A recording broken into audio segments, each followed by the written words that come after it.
Il s'agit, vous le voyez, de renforcer concrètement l'égalité entre les femmes et les hommes et de faire advenir une véritable culture de l'égalité à tous les niveaux de notre institution. Cet accord est le fruit d'une négociation collective et non, comme c'est souvent le cas, d'une approche descendante, verticale, soumise à concertation.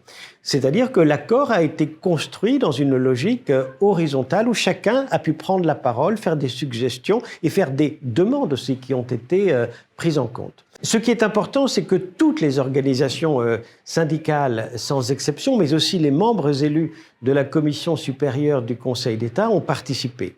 Je tiens à saluer les syndicats, car c'est grâce à eux, c'est grâce à leur implication exemplaire que nous avons pu avancer de manière ambitieuse, de manière concrète dans cette négociation, en dépit des contraintes sanitaires. Toutes les réunions, 10 au total, se sont tenues par visioconférence de manière dématérialisée. C'est un défi, mais il a été relevé et nous pouvons collectivement en être fiers.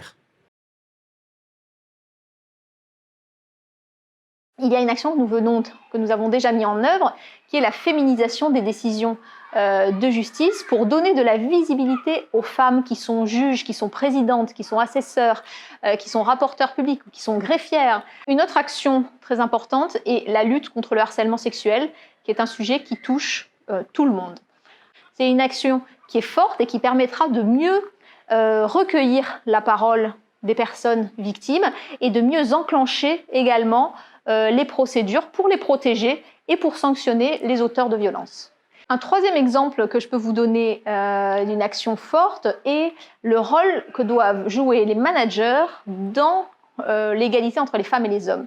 Ce sont vraiment eux les chevilles ouvrières de ce plan et donc on a vraiment pour ambition de les responsabiliser et d'intégrer dans leur travail au quotidien la question de l'égalité professionnelle. Dernier exemple d'action forte, c'est promouvoir des femmes aux emplois de direction les plus élevés. Parce que vous le savez, la fonction publique, elle est largement féminisée, mais ce sont les emplois supérieurs de direction qui le sont beaucoup moins.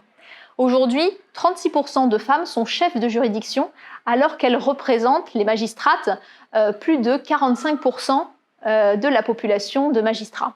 Donc il est donc important qu'on progresse et on s'est donné comme objectif d'atteindre 40% minimum de femmes primo-nommées dans les juridictions. Ce qui laisse la possibilité d'aller jusqu'à 60% de femmes si on veut rattraper le décalage entre les chefs de juridiction femmes et ce qu'elles représentent dans la population des magistrates.